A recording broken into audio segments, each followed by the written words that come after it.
Hi, everybody. I hope everyone's had a good week. We're going to wrap it here this week.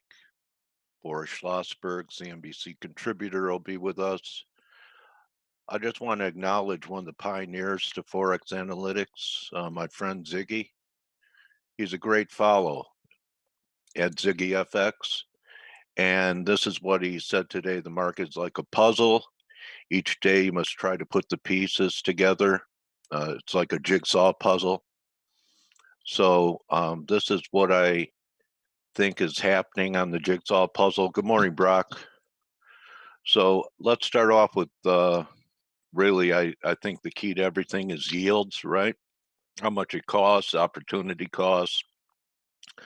So yesterday we had a little pullback in TLT. I think it's just a hope pullback here. I don't think TLT is going to get through 38 and we're on the verge of a breakout. So this is a piece of the puzzle where I'm looking for lower yields. And here's a 10-year. Still hasn't broken down. Looking for a breakdown.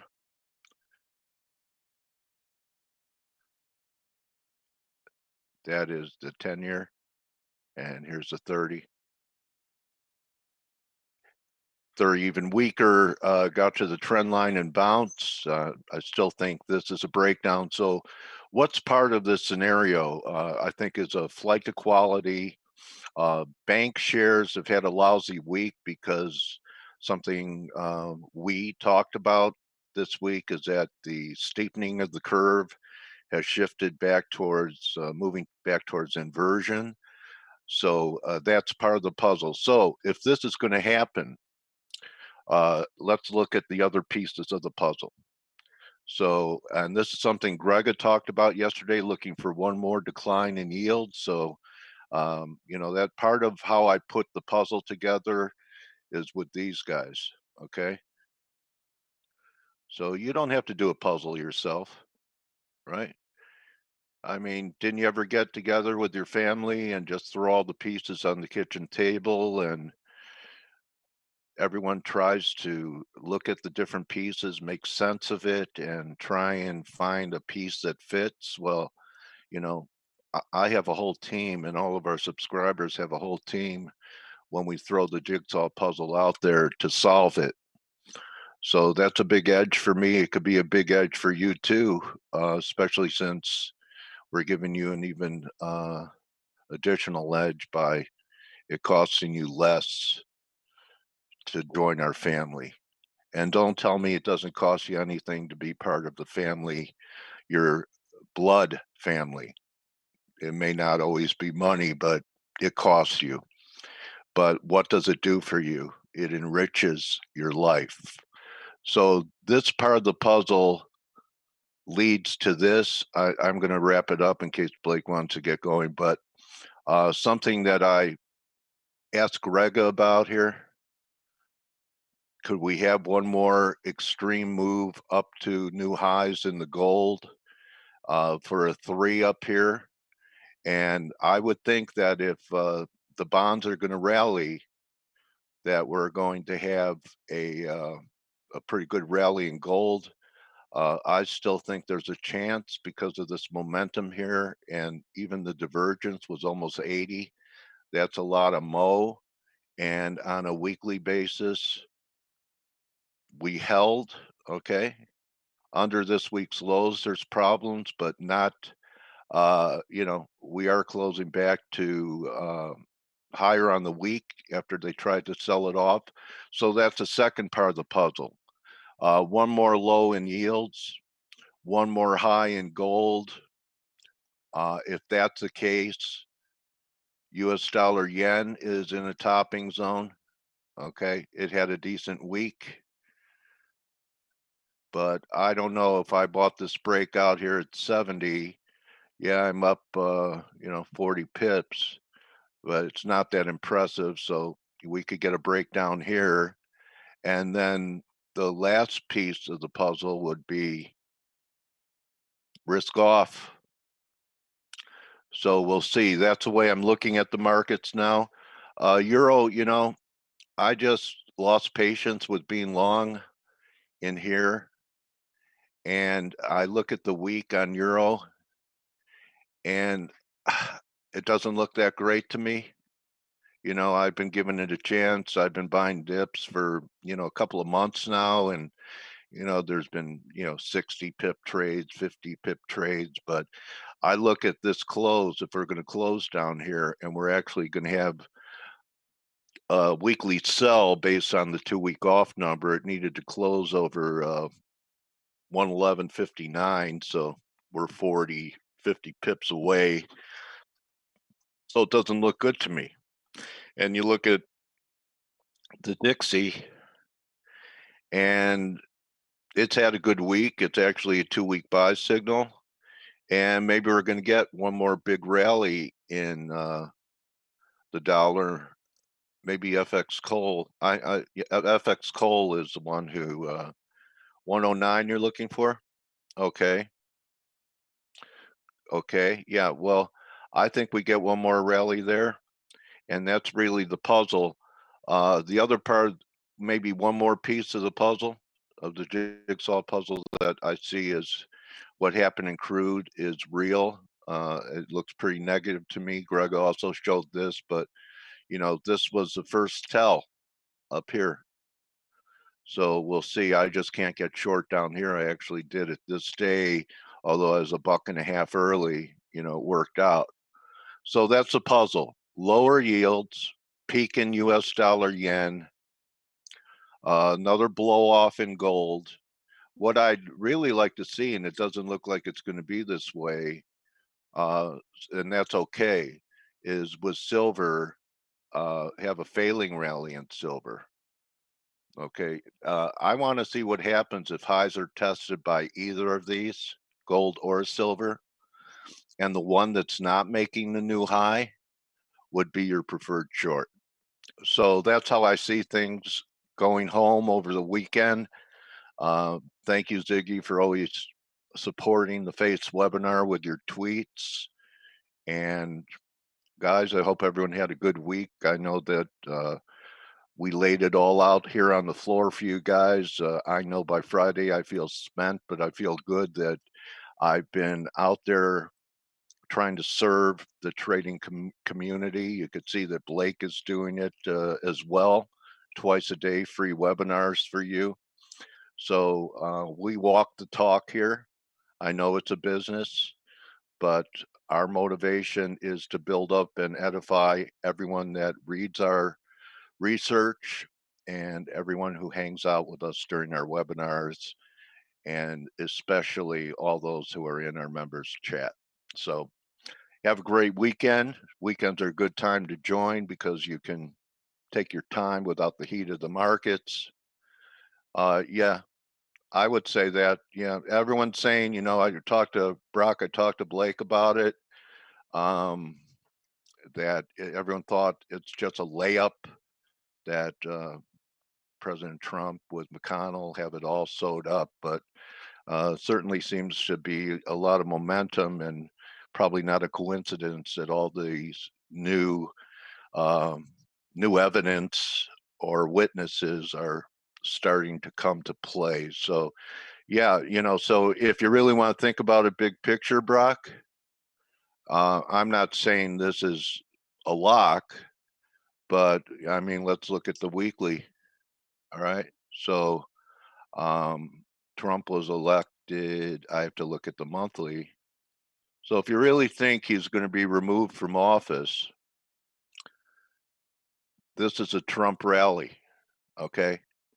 It began from here, the end of the year, right? 2016.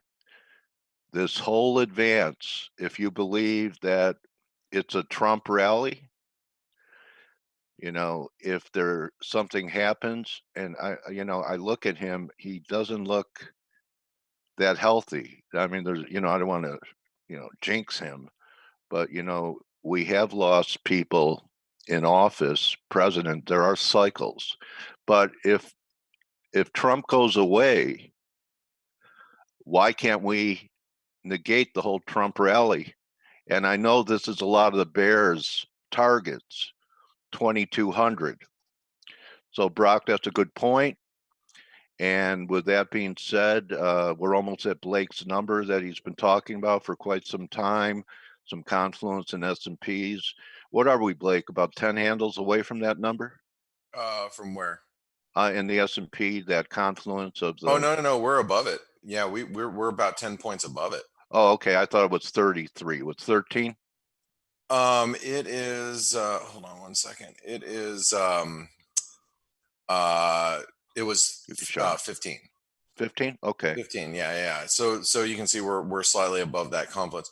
I want to talk about a couple of things, Dale, before while you're here.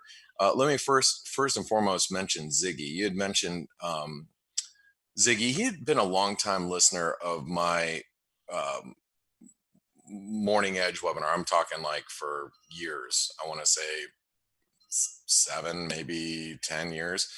Anyway, about 5 years ago, he was moving from Las Vegas, where he lived, to New York to spend, you know, uh,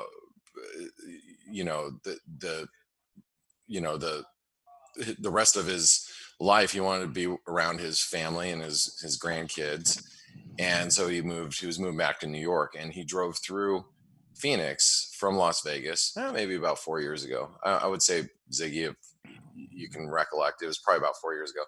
Anyway, I had the great pleasure of meeting with Ziggy, having lunch with him, um, chit chatting, meeting him in person, and it was such a pleasure because I'd been interacting with him for, like I said, 7, 8 years in our chat rooms, on our webinars, and he continues to be a really big supporter of what we do here and what I do just in general.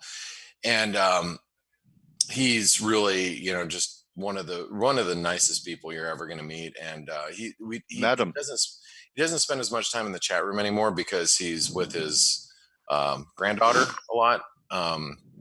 But when he pops in, and he always listens in to the webinar, but when he pops into the chat room, we always love having him there. So yeah, Ziggy's great. He is wonderful. So now I want you, Dale, you talked about puzzle pieces, right? Yeah. Because that's Yeah. what Ziggy mentioned. Yeah. So let's talk a little bit about that. So here we are with the S&P. We are above this confluence. A couple things I want you guys to note here. Here is the DSI reading from last night. VIX DSI reading is at 9. That's an extreme low level. We've been at 9, 1, 2, 3 times this week, and multiple times over the last couple of weeks, we've been below 10. I did tweet about it because somebody put some statistics up about it. But that's an extreme low complacency level. S&P's at 92, NASDAQ's at 93. Those are extreme bullish readings. Those are complacently bullish readings. Very, very extreme. Whenever Add, we reach add below, palladium to the mix. yes, when we reach below 10 or above 90, it is complacency at its best. All right, now, again, we're talking about puzzle pieces. One of the other things that you might have noticed today is gold. Gold is rallying. We are continuing our uptrend. We are struggling to really close below 1550, and we're holding up. Silver is holding up. The dollar yen is not breaking out. The dollar yen is stalled at the 100. I'm so irritated because I pulled my order at 110.25 last night because I didn't want to get stuck if the dollar yen went like this last night. I just didn't want to. I didn't want to take the risk and wake up with a 50 pip stop loss and get stopped out and things 80 pips higher. So I just pulled my order, which obviously I'm a little irritated about because I would be up 15 pips right now or 14 pips. But anyway, that's neither here than there. What I'm trying to point out here is that it is struggling to break out as S&Ps are at these all-time highs. So you got that happening. You've got bonds. Take a look at bonds here. Not the yields. Let me take you over to the 10-year. So here's your 10-year. Now, if things were so great, bonds would be going down. We'd be below the 200-day moving average in the 10-year, and yields would be going up. yields on the short end on the 5-year, 2-year are going down. Yields are up a little bit on the 10-year, just slightly, but that shift in the curve is also suggesting some near term, like, oh, I need some protection near term. So the point I'm trying to make here is bonds aren't going down. They should be, but they're not. Gold's not going down. It should be, but it's not. The dollar yen should be going up, but it's not. The S&P is still going higher. So when you put all these puzzle pieces together, you've got to be really, really questioning. And then you saw DSI readings where they're at. You've got to be very careful with being bullish the S&P at these levels. One last puzzle piece I want to bring to your attention is something that I posted on Twitter, but I mentioned to the chat room, I'm going to mention to you guys, the dollar Mexican peso. The dollar Mexican peso is testing levels we have not seen since October of 2018. Do you guys see that? Dale, do you see this low? I think he's You might have. He's in the toilet. Yeah. Okay, so Steve, you see that low, right? Yep. What happened from there? Yeah, we had that massive rally. Amazing rally. But more importantly, do you know what happened to the S&P at that point in time? Back then, yeah, of course. That was a drop, wasn't it? Yeah, it was the big corrective move lower. Yeah, we sold off 20%. So I'm gathering all the puzzle pieces for you guys. Dollar yen's not rallying. Gold's rallying. Yields are coming down. Bonds are rallying. Stocks are, I don't know why they're up here. Dollar Mexican pesos pivoting off some really key support. Guys, I'm not saying that we're going to have a 20% decline right now, but what I am saying is that the risk now of the S&P pulling back is quite high. And we have a lot of puzzle pieces that are falling into place. Does that mean the stock market's going to go down today? No. I mean, we could end up going, doing a turnaround Tuesday. We could go up today and stay where we're at today, go up again on Monday, and then Tuesday, reverse. Or something like that, or maybe something happens over the weekend where stocks close up here, and then we're down 2%. Right out of the gate. Who knows? But I'm gonna say that extreme complacency is here. Now, there's a couple other things that I wanted to mention before I turn over to Andre, because Andre, you guys are really lucky because he is our harmonic in-house harmonic expert. So all the beautiful charts that you see here, okay, they come from Andre. So he's going to talk about what he's seeing, and so you guys get this special treat today. So I don't want to take too much away from him. But one last thing I want to mention is in regards to everything that's happening. You got a bunch of big options that are expiring today. A lot of dollar yen options, a lot of euro dollar options, huge options at 111, huge options around the 110 level in the dollar yen. We're trapped in these areas because you have so many options that are expiring, so much gamma around these levels. They expire today. So it's going to open up the ability for these currency pairs to move a little bit going into next week, which is really important when you look at all the inflection points that we're seeing, whether you're talking about stocks, gold, yen, yields.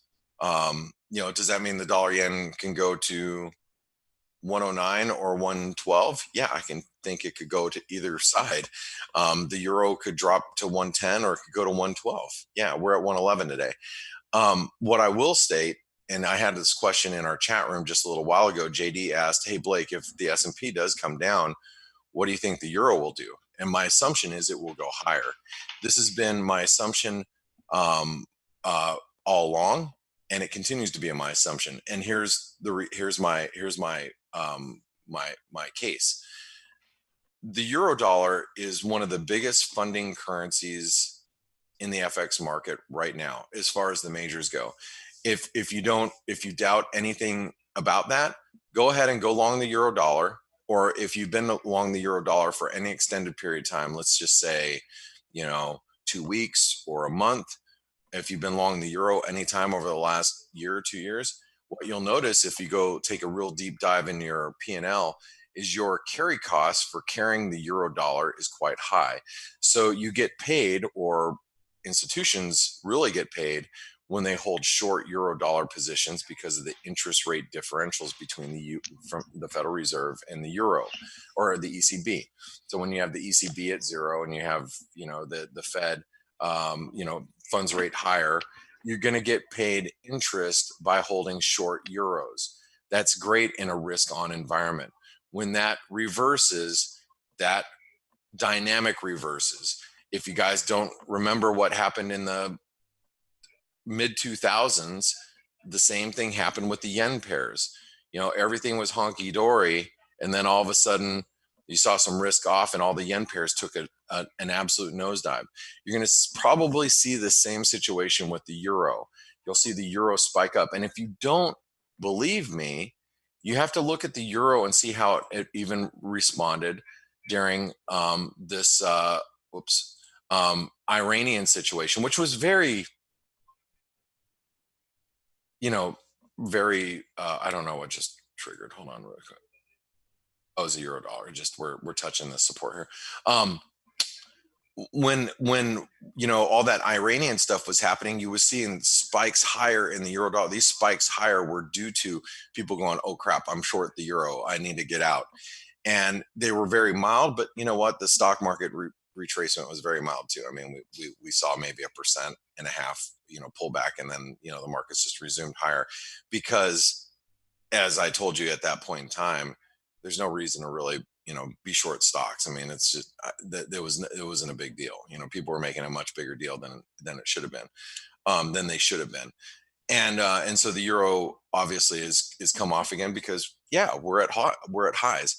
But listen, if the stock market does start to see some selling pressure come in the coming days, I would expect that the euro trades back towards 112 and maybe even higher than that.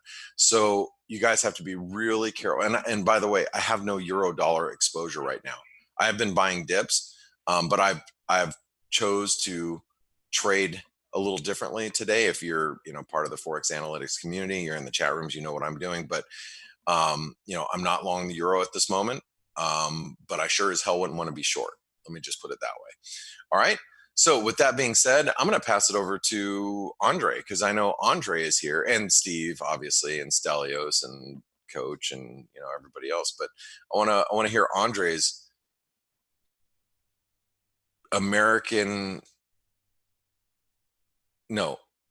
Portuguese American slang. How about that? Is anybody here? You guys hear me? Yes. Hey. Yes. I'm here. I think Good morning. Andre is as well. We're just not. Where is laughing. Andre? We're just not here. laughing with We your got jokes. Oh, you're. But you know what, Andre? Are you here? Can we hear you? I heard him laughing. He seems to be unmuted. He seems to be unmuted, but we can't see. He doesn't have any video capabilities. But anyway, how are you guys doing? While he's figuring this out, how are you guys doing today? Very good. Good, Very Blake. good. How have you been? Good. TGIF. I'm happy that it's Friday. TGIF indeed. Yes. Okay. Anyway, while we get Andre, I have one thing to talk about. If you're done and if that's okay. Yeah. Tell us about this UK sales and then Brexit. Yes. So we had UK retail sales, negative numbers, negative revisions, really not good numbers at all. Continuing in the same fashion of the past few weeks and months. The question though now is we're getting very close to 31st of January, which is the official Brexit date. And we also have the Bank of England meeting that day. And what's been happening in the markets is that we are now pricing a good chance of a cut at the end of this month. So we're 60-70% chance. And people are understandably turning to that now because we'd forgotten all about it for days and days, and now suddenly it's come back in the horizon. And question is, what do they do? If they cut, it's a sort of message they're sending. So they could cut preemptively to try to smooth things on the start of the transition. I mean, I don't think it's going to do any noticeable difference to the economy or anything, but it's all about sentiment. So they could do that, and the Bank of England have been dovish and led by a big dove, Mark Carney. So it's a question of what they're going to do. But the main thing is that now we're pricing 60-70% of a chance of a cut. So no matter what they do in January, there's going to be movement in the pound. That's for sure.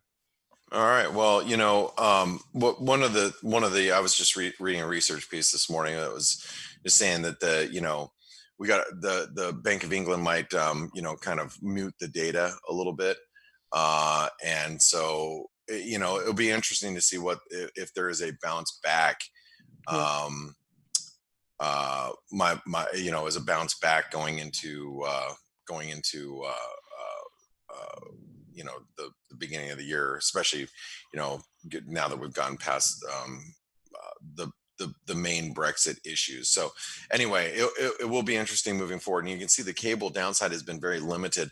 I had an order to buy the pound earlier, last night at 130, actually 130.35 I think is where my order was, and I pulled it because I just it's like I wanted to sleep and didn't want to have to deal with an open, like getting an open position on a Friday. It's the worst thing to wake up and it's a Friday morning and be down a big amount for me. So, ruins my whole weekend. So I pulled that order, and, looking at it right now, it's like, oh man, I should have just left that order in, but I don't live in that world, that woulda, shoulda, coulda world. I just didn't.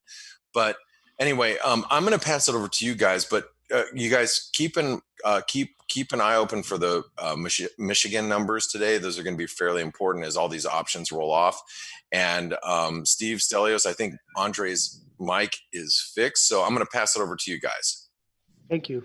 And by the way, our friend Richard says I disagree. A 25% cut of in the UK will mean millions of mortgage holders will have more money to spend. Yes, but on the other hand, you have savers who are going to be getting less income, and it's not just loans; it's all sorts of stuff. So anyway, it's I've talked about that. You are right on that respect, Stelio, hundreds of times. Savings are the steam engine of any economy, and we've kept penalizing prudent economics and savings more and more, just to postpone the inevitable problem for kick the can down the road a little bit further in the future. This is not going to end well. Yeah, but I mean, I agree. Richard is right in what he's saying, but there's also the other side of the coin. That's what I'm saying.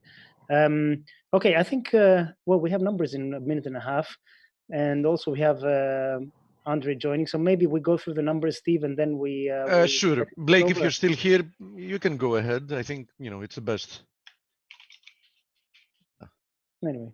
Okay, so let me share. So we have building permits. Yeah, we have starts and then job openings later. Building permits and Michigan, that's it actually. Quite a few things actually. Industrial production, Michigan. Yeah, it's not. You ever hear that Hendrix tune? Financial repression's a frustrating mess. No, is that the real one? No, manic depression. But I just changed it. Okay. Jimmy won't sue me. He's gone. Yeah. That's very true. no big chance of suing you. It's my favorite guitarist of all time. He's good. My favorite is Joe Satriani, but it's a different story. Yes. He's good. Yeah. Okay, so we're what? What else did we have, Stelio, overnight? And I'm going to go through a couple of charts very fast so we can then, give all the rest of the time to... We had some Chinese numbers which were in line with... yeah, actually we had Chinese GDP, right? 6.1. 6% year on year, 1.5 quarter on quarter, exactly as expected. And, do whatever you want with those numbers. But they came in I know line. what to do with them, actually, but I can't say it on the webinar. Some minor Swiss PPI numbers, nothing major, really. I mean, Eurozone inflation came in at 1.3 as expected and same as the previous print, 1.3 year on year. Nothing else happening. So let's see the numbers in about 10 seconds. Drum roll. Yeah, Richard, I agree with the last part that you're saying, that it's not going to make much of a difference in what they get from banks. But, the general point is that economy, interest rates, and everything else is in completely wrong direction. That's the whole point. We're Okay, getting so we had something. better housing starts, a little bit worse building permits. Yeah, I doubt that this will move the market one way or another. No, we have two FOMC members speaking again today. So one thing I wanted to show the who do we have speaking today, Stelio?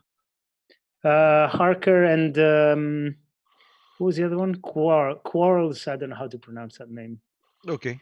I doubt that the market is going to care much. I mean, we're going to get some, dovish rhetoric most probably, but the market doesn't care about chit chat anymore. And the Fed, oppositely from what they say, they are in a given path. I mean, neutral for now, but during a bearish part of the cycle. I mean, we've started a new dovish cycle once again. I mean, the Fed's balance sheet is growing at quite a unhealthy actually pace.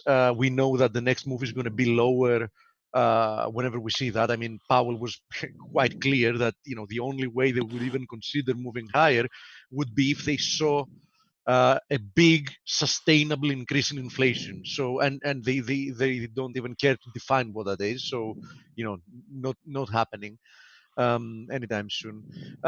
So a couple of charts, tell you, I know you're going to like this. So Palladium at its 18th consecutive up day, probably that's some kind of a record, I'm assuming. It's putting on an even longer candle. Now it has also overthrown this parabolic ascending channel after breaking through the other one. Now, what's interesting here is to overlay Palladium with the Nasdaq, actually.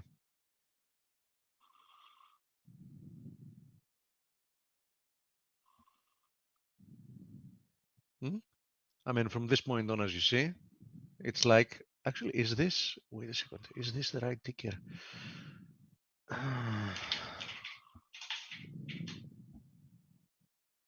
Yeah, okay. Let's overlay Palladium to this, actually, to make sure that it was the correct one. So, yeah, there it is. So Palladium and the Nasdaq seem to be more or less trading as, one market. So that's quite interesting. This is the reason I'm showing this is because we were discussing yesterday the fact that somebody was asking about gold and palladium and how they can move oppositely from each other. The answer is exactly as gold can move oppositely from risk on assets. So if you see some risk off, I would expect palladium to tank, and I would expect that there is a high chance that gold isn't going to do that. Keep also in mind that palladium's DSI is at 93, which is beyond extreme, and the daily RSI is now above 90. So do what you want with it, but it's moving nicely. I mean, the more parabolic it goes, the higher the chance, as we said, that this thing is going to just produce some kind of a very violent move lower once once there is no more buying to be done here, because there's going to be only one way for it to move. Then the DXY, keep in mind, a lot of chit chat about this as well, but bottom line, the DXY has not broken out. I mean, we're still not even at the 97.70, 97.80 area. We're getting close to that. So yeah, until or unless that happens, one thing is for sure.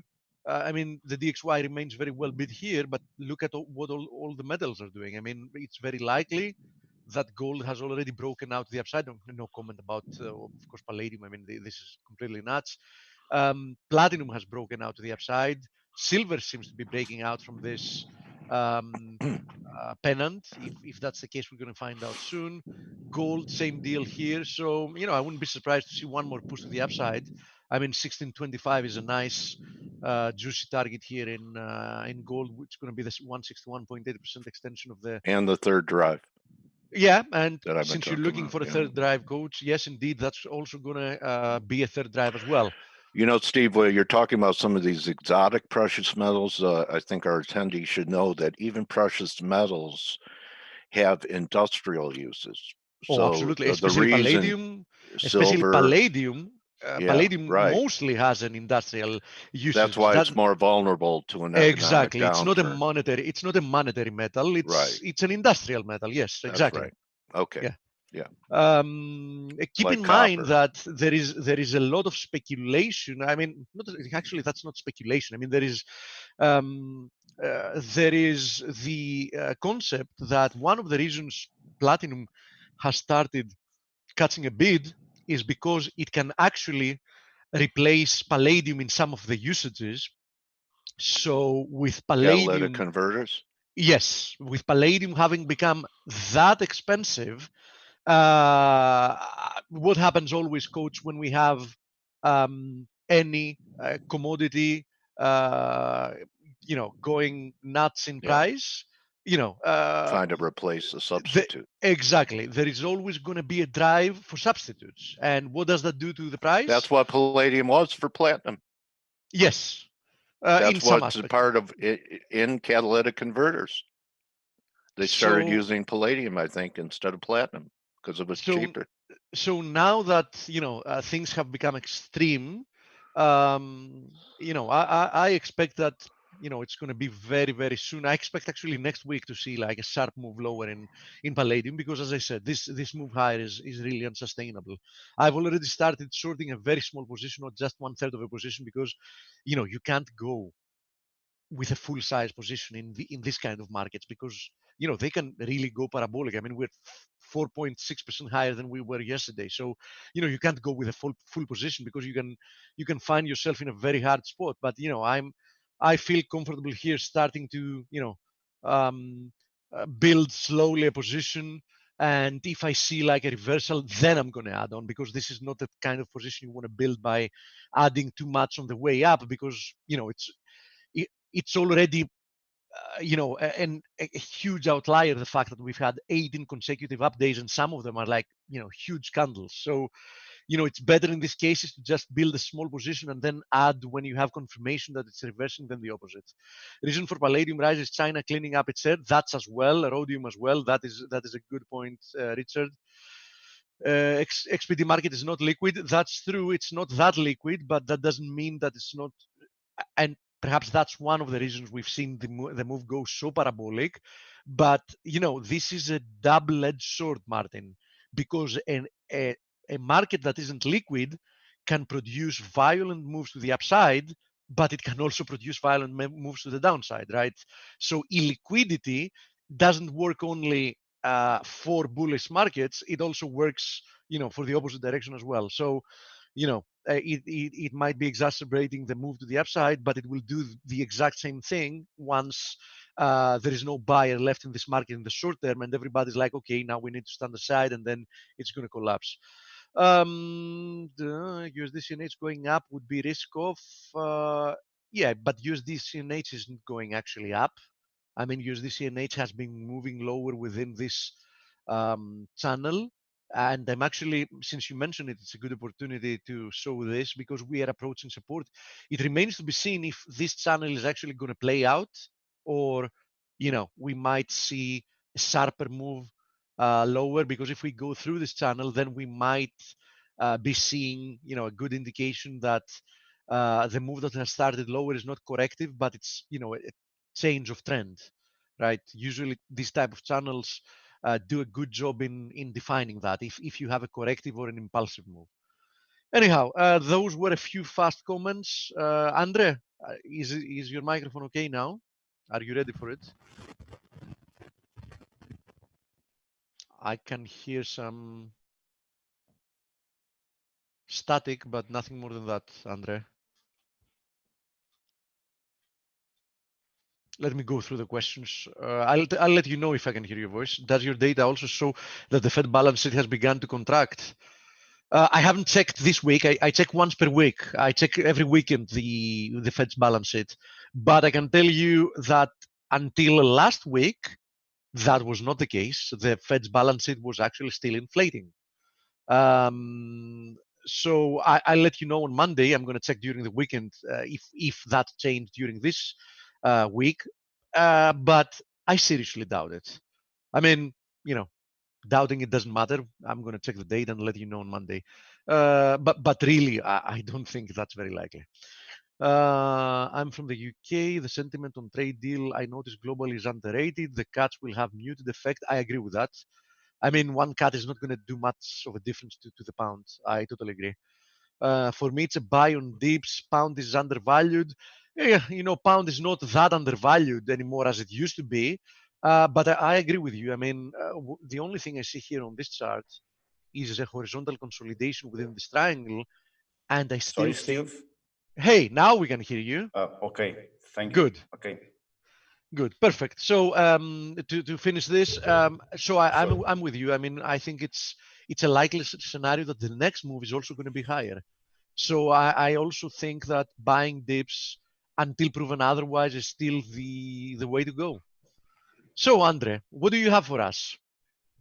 Let me try to show you. Absolutely, I'll stop sharing so you can grab the screen. To do. Just go ahead and Do you go can over you see any market? My screen? Not yet. I'm going to tell you when I do. Okay. No, I forgot to select the. Yeah, you also need to select. Yeah, now something is coming through. Okay. Yeah, nothing there you special. go. I was just checking this.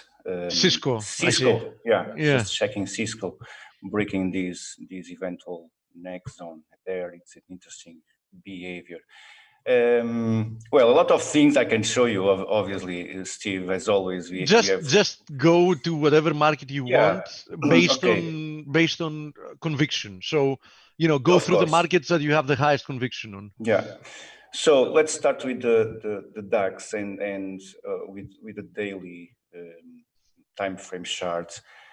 I was projecting this pattern as soon as the market starts to trade above this monthly fractal resistance printed at 1264. So once the price breaks above, I started to project those patterns above, specifically at 1350. So this was actually reinforced with a new fractal there, but this is the extended crab pattern. So if you go into a lower time frame, and just to show you the previous. How constructive DAX has been trading recently, actually for quite a long already, with a few patterns suggesting the next price behavior, and we can also take advantage from those events. As you can see, we have a major or a higher degree. This is a parallel structure. Nice confluence of resistances up there. Nice previous high. I see some extensions there. But it's interesting to see those events, those heads and shoulders, those inverted heads and shoulders supporting this trend line. It's very interesting to see those events reinforcing those levels. And on a 4 hours time frame chart, if you go into a lower time frame, actually, let me go into a 2 hours time frame. We have also DAX has completed also another bearish sequence. So we are trading the 113% Fibonacci from this very large swing low at 113% Fib. So if the market keeps rejecting to trade above that most recent fractal, the daily fractal now under pressure, I believe the market will trade, may trade lower. So at least the expectation for that pattern is to see the DAX trading at least a 38% Fib for this pattern. So this pattern, we can draw this or something like this, 113% Fibonacci extension, completing the sequence. So that pattern, eventually it may give sequence also to this major event. You never know what will happen from here, but we have this bearish crab pattern extended at 168 extension for the DAX. At the same point on S&P, I was calling people attention for this specific price for one specific reason.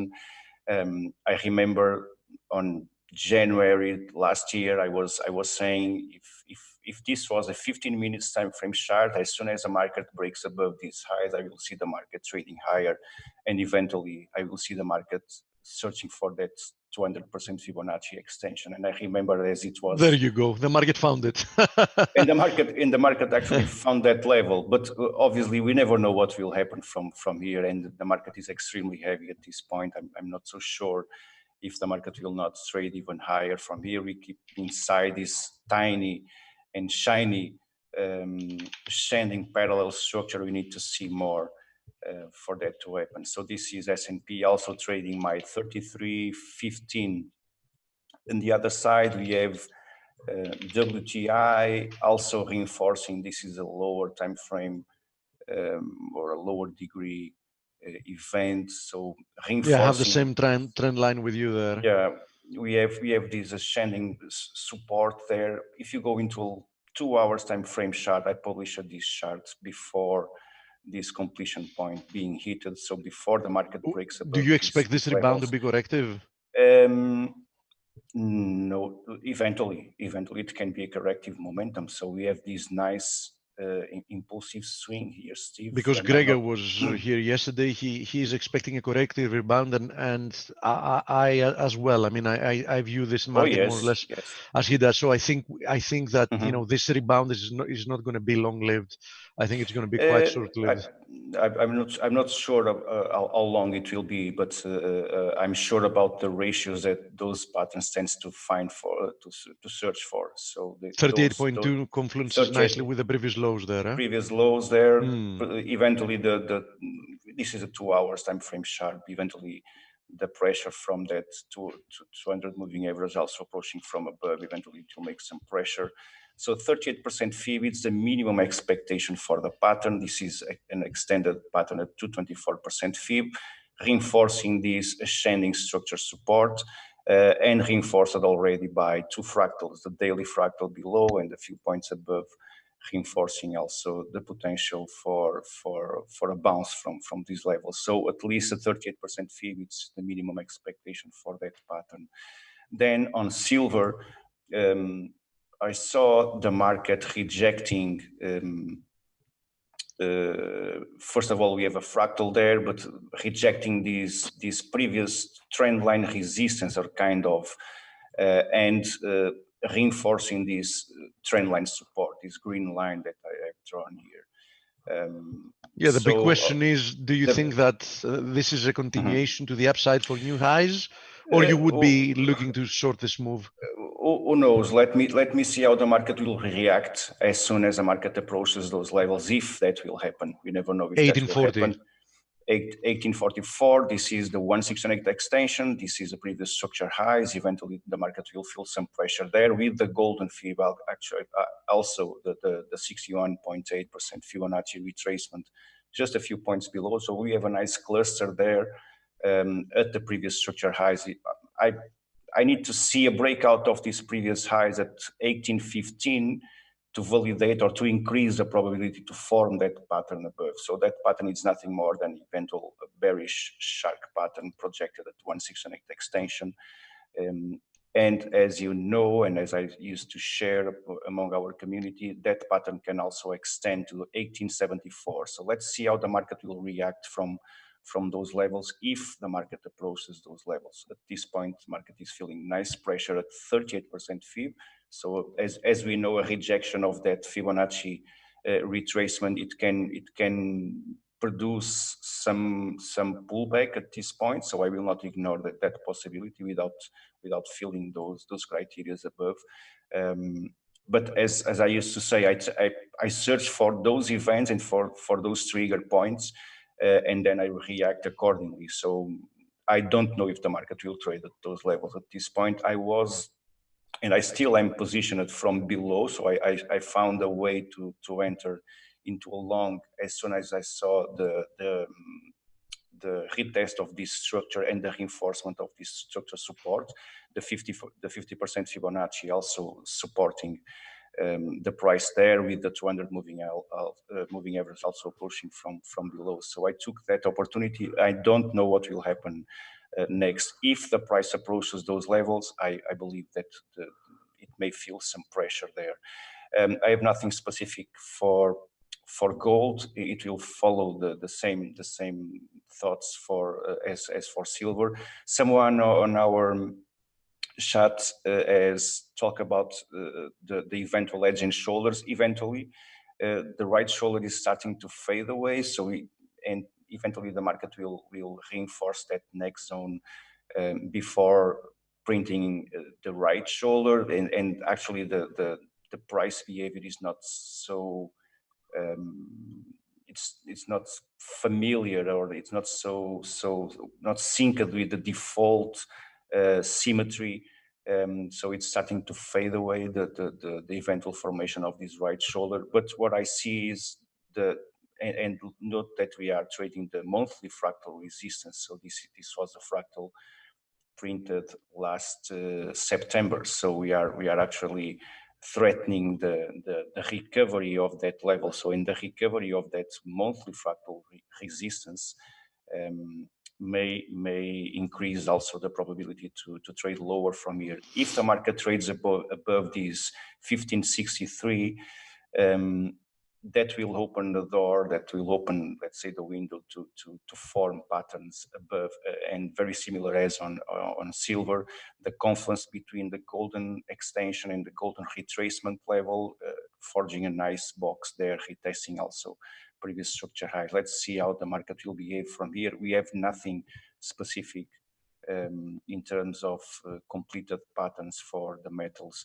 The DXY, as shared before the completion point, actually a few of them, we have a DXY being extremely constructive, both on lower degree and higher degree time frames, or higher time frames, with a bearish outbat pattern there, a bearish cipher pattern that I shared also, retesting that 200 moving average. It has been forced to trade lower, and then most recently the bearish bat pattern at 88% fee. So 1 second and the third time rejecting that level, offering a nice opportunity to target the default retracement, the default 38% fee, but at 97.12 or something like that, reinforced by the new fractal, the most recent at least, 97.09. So as mentioned before, we are now threatening or approaching, let's say, approaching this descending trendline resistance as a potential resistance. We never know what will happen there. They are there to be broken also, so we never know. If that happens, we have also another 2 levels that we need to pay attention for. One of them at 97.88, a false breakout above those highs at 113% Fibonacci extension. And if those patterns fails as a potential reversal, and that's what we expect for the BAT pattern or the alt BAT pattern, we want to see a deeper pullback. If that fails, we will see the market searching for higher prices for sure. So if the market fails to trade lower, it will trade higher. So, and if that happens, we will see eventually a retest of the major weekly fractal at 98.54. And if I increase my time frame a little bit, just into 4 hours time frame chart, nothing will, well, I will not be admired to see the DXY trading even higher. So we have also the 169 extension from this very last swing low, so the projected at 98.73. So I will not ignore that possibility. And we have a nice box there between those both of those golden Fibonacci extensions there. So that's what I see for the DXY breaking above this resistance. So Andre, where would that target euro if this manifests? And let me show you my euro options. Let me just change here one synced with the other one. So this is a 4 hours time frame chart for euro versus dollar. And I see some similar behavior at this point. So, and if I take in consideration this previous behavior, like this head and shoulders formation there, I will not be surprised to see. Let me give a price. 200% Fibonacci, 109.70, and the 168 extension right below at 109, just a few points below the golden Fibonacci extension. So these patterns, obviously it needs time to form. We need to see a violation of these eventual structure support. So this is the eventual heads and shoulders and the breakout of that level, very similar to the previous swing printed there. So I will not be surprised to see that happen. And on the other way, we have also pointing to the same price level, obviously, but we have these, it's a different structure at this point. We have this ascending structure support. We are now threatening this broken descending trend line resistance. So we are threatening those levels.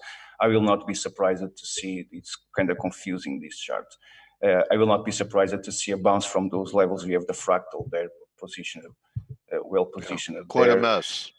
Quite a mess, actually. Let me go, Okay. let me give you a clear chart here. At the same point that Dixie was printing the bearish bat pattern, we have the bullish Gartley pattern there for euro versus dollar. So I see this as a potential right shoulder. Nothing assures me that pattern will trigger. But that being said, trading below that daily fractal, eventually it will trigger that heads and shoulders formation. It may trigger more bearish momentum for euro versus dollar. Let's see how the market will behave from here. Okay. Thank you. No problem at all. We have also, let me show you the crude oil also in the crude oil I show you already, I believe. Yeah. I'll show you. The Dixie, Did you do S&P? S&P already, yes, targeting our my level at 33.15. So this was my initial so we're projection. above it. Okay. We are now 33, we're above everything. 26. We are above everything, exactly. I'm not sure if you were here or not, but I remember being here with you in January last year, projecting that pattern above. So at 33.15, this was my price for S&P, and there we are. And well, let's see what will happen from here. It seemed outrageous back then. I mean, and here we are. When you take that in proportion, it's a little bit strange. The Canadian also approaching. Let me try to. Do we have an interview today, Dale? Dale?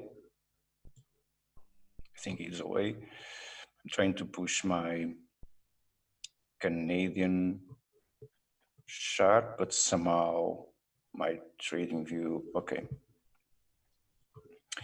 The Canadian dollar also actually retesting the broken trend line after finding some support a few points below the bullish alt pattern completion point, the 113% fib. We are now moving sideways, but above this trend line, there's obviously two options only. One of them, a bounce and a breakout above this daily resistance, which may trigger more upside momentum, or a rejection, and we will consider this as a false or the outside return with the price recovering again the descending trend line resistance. At this point, the market's still bearish.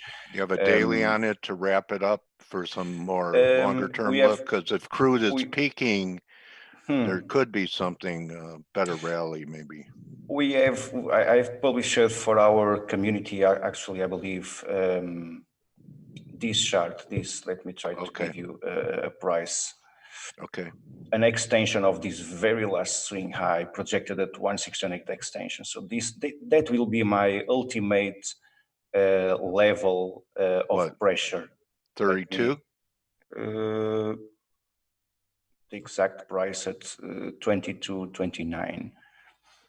61.8 back is what you're Is talking. that a good price for you, Dale? Oh, I would just, any price is a good price. Any price? Okay, so you're looking for a 61.8 back on this around 132. Eventually, yes, Okay. eventually. But one step after another. If I Yeah. see a pattern during that process, who knows what we need to do? No? Okay. We need Well, to- thank you, Andre, for dropping in No today, problem. buddy. Thank It you was very great to much. see your work. Thank Hi, you. Boris. I'm going to get you all set up here, buddy.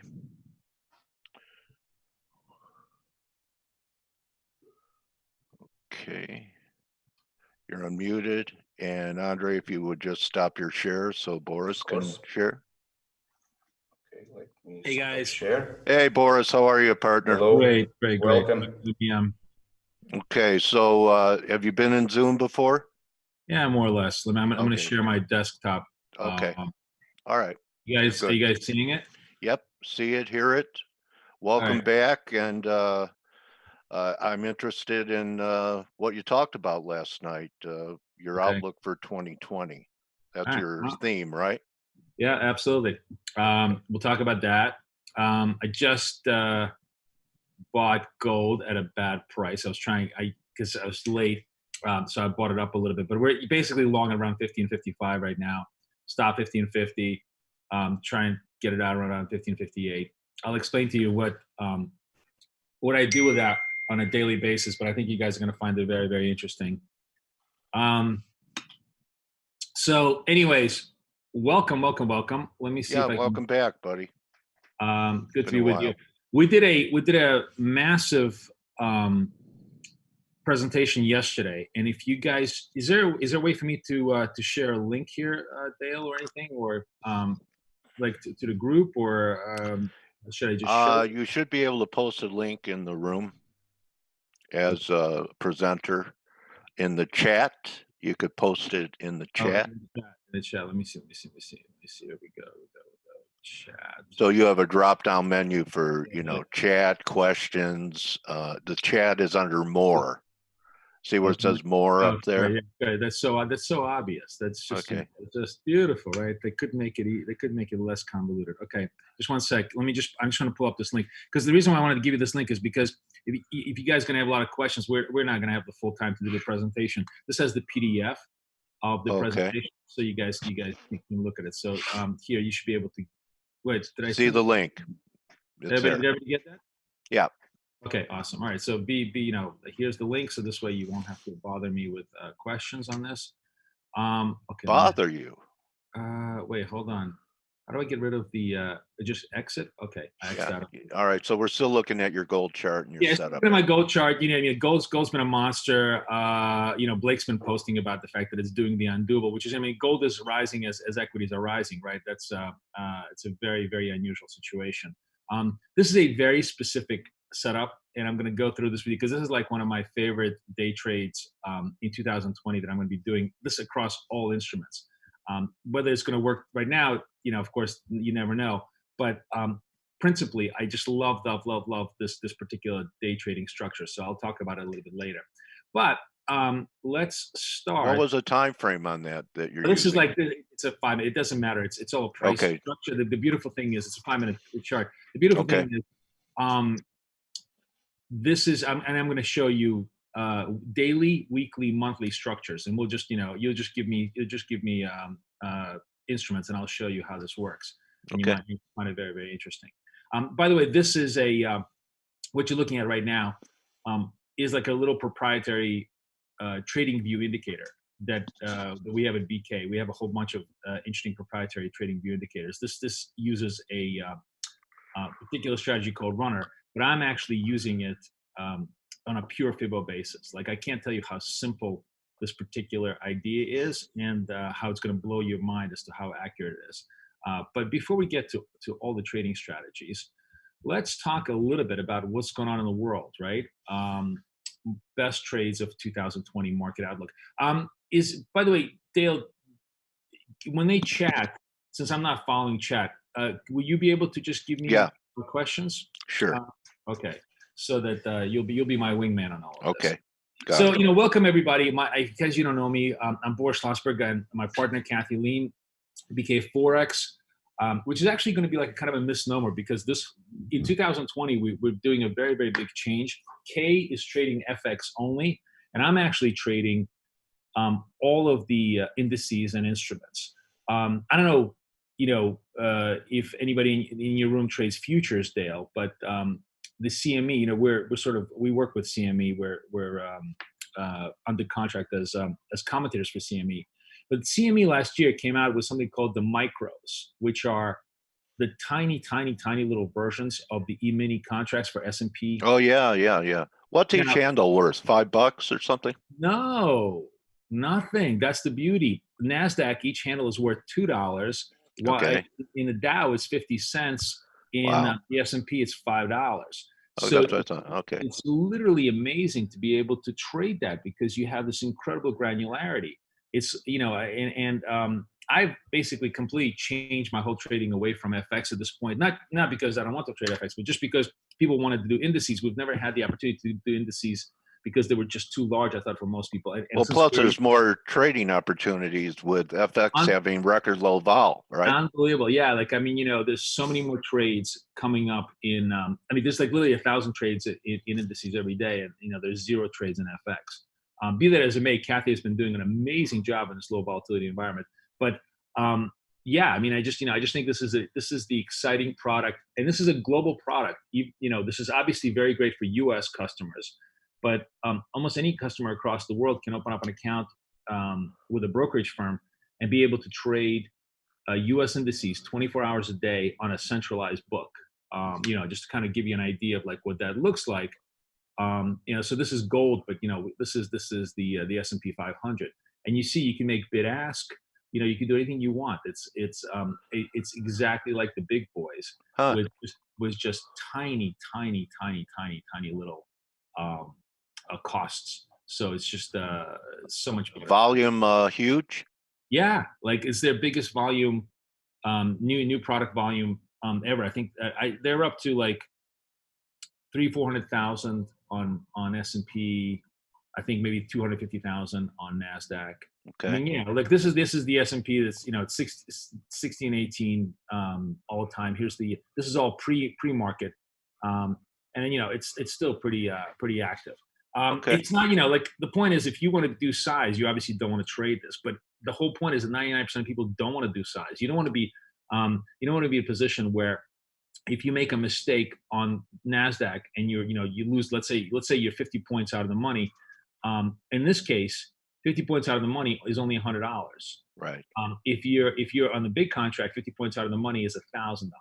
That's the difference between staying in the game and not. So that's why I'm very excited. I think it just opens up the game to many, many more people with the exact same pricing. Use less leverage. Absolutely. It's 1/10 the leverage. 1/10 the size, same leverage, but 1/10 the size, which is really, really key. So, 2020, I think, is going to be a very, very interesting year. And obviously, if you're trading right now, it's just super easy, right? Literally, you can forget every complicated pattern you guys just saw. The only trade right now is just buy the dip, right? It's the easiest thing in the world. Anytime you have a dip, you just buy the dip in equities, and you're going to get rescued to the upside. But I think that's a story that ultimately is gonna end. The reason, obviously, of course, is that we have basically had globally a glut of liquidity, right? Just a tremendous amount of liquidity. Every central bank has cut rates. The U.S. central bank completely reversed course and went from saying, "Oh, everything is great, we're going to tighten rates," to cutting rates. I'm going to talk a little bit about what caused that and why that could be a much bigger problem than everybody thinks it is. But when you're kind of looking at where things are, this is exactly what Dale was talking about. This is the Dow just making record highs. It's already well out. The chart is outdated with massive volatility. Stretch it. And this is Euro doing nothing. I mean, Yeah. you could blow your brains out. I have a whole bunch of algos that trade FX, and literally, they're like, it's like the most boring thing in the world. I mean, Has like, have you ever seen an algo commit suicide? yeah, I With mean, its out of brains all, out? exactly. All Hmm. right. You know, they're actually, some of them are making money, but like, it's like, I literally just, I used to be like, oh, I got to check every 5 minutes. Now I'm like, I got to check every 5 days because it's so boring. And that's just the story of our life these days. That's another reason why I kind of tell people that if you want to, the key thing to trading is you want to look for instruments that move, right? And Right. that's where you want to be. So that's why what do you call it? Indices are working. Oh, look, my gold trade is working. Finally, this little biatch is Nice. moving back up. Okay, we're gonna try and get out at 58, guys. Since I'm not paying any attention, we're gonna try and get out at 58. If anybody sees it close to 58, let me know. Okay. Okay. So, anyways, macro wise, here's the thing that I think is kind of interesting, and I don't want to go through the full presentation because, as I said, I have it for you in PDF form. Macro wise, this is the heat map of PMIs, purchasing managers. This is, and what I think is fascinating about this is, so obviously red means contraction, green means super hot, ready to go, and yellow is kind of fair to midland, right? Yeah. And what you look at the world here, I mean, like there's just this ridiculous. We are priced in equities like this should be verdant green, Green, right? yeah. Like this should be so green it should blind your eyes. That's how high we are in terms of equity prices, and this is where we are as far as reality, right? This is like, I mean, we're barely living. This is a patient that's like not in a coma, but just stabilized. He's still in ICU. This is not a patient that is healthy and ready to run marathons. Okay, you have barely. Greece is the greenest one on this chart. That's so pathetic. I can't even tell you. Oh, Steve Volge and Stelios, so they've been talking about that. They've already gone through what the rest of the world may go through. Right. Is that So- what you're saying? Maybe no. I mean, I'm being facetious, but Okay. the point is that when you sort of look at a quick snapshot of how strong the global economy is, you hardly have huge amount of evidence that this is the best days ever. And equities are trading like this is the best days ever, right? Yeah. And I think it's because everybody understands that essentially all financial assets, but stocks especially, are really trading on one thing and one thing only: Fed liquidity, right? Yeah. And the thing about Fed liquidity that people can't even appreciate is they don't really like. Let me just sort of ask you. Let's see if anybody in the room will chat out the answer. In the last 3 months, in trillions of dollars, how much did the Fed add to this balance sheet? Let's see if anyone can ask that. In the last 3 months. 3 months. Yeah, because not of 3 the years. repo, because of the repo Yeah. market. Yeah, we're going to talk about that. But, Okay. but I'm just saying. No one's guessed. Oh, and Chad, the link is in the chat for the PDF. Okay, go ahead, Boris. No one could guess. 1 zillion billion. Yeah, 1 trillion billion. Yeah. It is 200 billion. Scott Henderson. half $1 trillion in 3 months. Okay. So that's a $2 trillion run rate. $2 trillion is what we're about to It's a dump tsunami.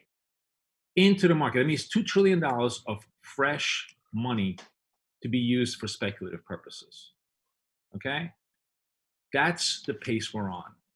When we were in 2008, we weren't pumping $2 trillion into this thing. I mean, it's the equivalent of just like, I don't know, every steroid in the world being used on an average, regular person's body. We're just really pumping stuff out. Now you can see, of course, this is the S&P 500 against the Fed balance sheet, right? And what you see is the Fed balance sheet. So we had expands. Then it kind of just flattens out, right? S&P goes into this parabolic run because of the tax cuts, right? So the Fed stops pumping money, the government starts pumping money. So we get the tax cuts, right? And then the government stops pumping money and the Fed stops making money, and all of a sudden the stock market just starts to have a heart attack, right? Yeah. So what happens now? The Fed Yeah. starts. This is again, you can see the S&P 500 here is laced 2,500. Now we're at 3,200. The Fed repumps the money. Where's the S&P? Right then and there. I know people always like to say correlation is not causation, blah blah, so on and so forth. But you know, I think very often we overthink things. People like to create very complicated narratives for very, very simple explanations. Because if you want to understand what quantitative easing is all about, it's this. I think people don't quite understand what QE is. They keep thinking about this as something called helicopter money, where the Fed creates money of thin air, right? Well, if that was the case, if the Fed actually created money out of thin air, we would all be doing much better because we would all be much richer. If the Fed took that $2 trillion and gave you a couple of $1,000 in your bank account, if the Fed literally took that money, which exists on its balance sheet, and deposited into your bank account, Andrew in every Yang. American household, then we would have some really strong spending instead of hang on, I'm sorry guys, just bear with me. I gotta just talk to Kathy for a second. Sure, go ahead. Um, I'll talk. Go ahead. no, go ahead. I just texted. All right.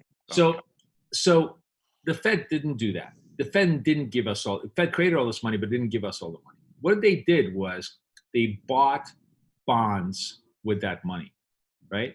Now, who owns bonds? Who owns bonds? Rich people own bonds. So if you're a rich person, you own $1 billion worth of bonds, and the Fed now buys bonds, and the bonds are now worth $1.5 billion. What happens to you? You get $500 million of profit that you didn't make, that the Fed made for you. So now you have all this extra money. So what are you going to do with all this extra money? You're going to put that into the stock market and ramp it up. And basically, what is happening is that we have the Fed is taking all this money, and instead of creating spending, it has created savings. And savings is the worst possible thing. I know people always think that savings is a great thing. Savings is a great thing if you have actual real world saving that go into productive investment ideas, right? You have savings, you work hard, and then you put those into a bridge or a factory, and then the country gets richer and better. Well, that's not what's happening right now. We're basically putting it all into WeWork and all the other stupid ideas that blow up into zero because there's just not that many good ideas for way too much money. And that is how we produce very little growth in income, but massive, massive, massive stock market growth, right? All you have to do is just look at the real numbers. Again, I'm not an economist. I don't play one on TV. I'm just a simple person that looks at how things actually work in real life. So in real life, an average person making money made about $22 or $21 in 2008, and they made a little bit more than $25 in 2020. That's like 12 years worth of growth. If we had grown at our standard 3.5% growth rate, they should be making close to 30. So there's like almost a $4 or $5 difference between how much they're supposed to be making and what they're actually making, right? Yep. All you have to do is take a look at the decade of wage growth. The average person, how much money? Let's say they just for argument's sake, they started with $10,000 salary in 2010. They now have a $13,000 salary in 2000 or $14,000 salary in 2020. Let's just be a little generous, right? So 37% growth. In the meantime, what's happened to equities? Equities have actually gone up by a factor of 10. We started at 10,000. We're now at 30,000, right? And just in proportions. So the increase in stocks, which goes to 0.1%, has been massive. The increase in actual living conditions has been putrid. And this kind of a disconnect just can't last. It just can't last. I mean, everybody's screaming they don't want Bernie Sanders and socialism, but it's coming because that's what's gonna. That's the dysfunction of the society is so bad that you get replaced with a worse dysfunction as an antidote. It's like the antidote that kills you. Ironically enough, and I'm not going to talk a political book because honestly, I have zero idea as to what's going on. We'll talk a little bit about some scenarios. But what's interesting is that Bernie is starting to beat Joe Biden, right? In the political side. Like it just as political animals, let's understand why that's happening. Why is that? Why is my first thought, by the way, Dale, was, oh my God, Larry David is going to really, really hate this. Oh yeah, I love that show. Because Larry David is going to have to work a lot. Bernie for the rest of his life on Saturday Night Live. Yeah. Bernie gets like that. But honestly, look, let's be realistic. Who, Well, he's going to get the youth vote because they're going to eliminate student debt and make everything free. So it could be like no. But my point is, why is Bernie resonating with everybody in America, or at least the huge amount of people? You can say the wealth disparity. Yes, you can say his ideas are stupid, and honestly, yes, Elizabeth Warren has a much more intelligent structure for how if you want to be serious, if you want to be a real policymaker, her policies are good or bad, but they're at least real. I mean, Bernie's policies are completely crazy. He's got no policy. He's like, I'm just going to spend money, whatever. But he is resonating because he's hitting this point. People don't care about facts. The only fact they know is that I'm making $30 more than I did in 2010, while my boss is now got 3 houses instead of 1, because that's the difference. Okay, and that just can't last. That's the bottom line. You can give me 1,000 excuses, but that's the bottom line. It's like the best of times and the worst of times, exactly. Right? Now, as we stand right now, as far as election goes, and that's obviously going to be a very, very big factor as we go forward, is I think everybody would have to agree that it's Trump's to lose, right? It's really Trump's to lose. You look at this field, I like Pete Buttigieg because I think he's the most talented politician of our generation. But he's young, and he's just completely not connecting with the minority groups. Don't you think he'd be a great number 2 on the ticket if either Biden or Bernie get the nomination and they say I'm here for 1 term and I'm grooming Pete? Yeah. That won't happen though. But that's all possible. Oh wait, hold on a second. Where am I? Oh, I'm long too. You know what? I'm gonna take my gold. I'm gonna get the hell out of here. Nice live trade, Boris. Yeah, I'm gonna get out of my gold from. Very few do that. That come in here. Okay. So no, it wasn't. Boris is real. He's a real trader. 1556. So is Kathy. 0.8. Okay, sorry. Yeah, well, because we're on a live trading room 24 hours a day. So it's not like I'm only a talking head on TV. We actually have to earn our living trading. Same as it ever was, talking heads. Exactly. But I guess here's my point, and this is just me talking. I don't understand why Biden continues to sort of command so much. I guess my point is, if it's Biden against Trump, it's literally going to be 2 Alzheimer's riddled old men against each other. I mean, the key thing, if you're sort of running against Trump, right? The one thing you need to show is complete and total intellectual competence. Because, love Trump or hate Trump, the one thing we'll agree is that he's a complete moron, right? And so you need somebody who's going to be a very, very intelligent, competent human being.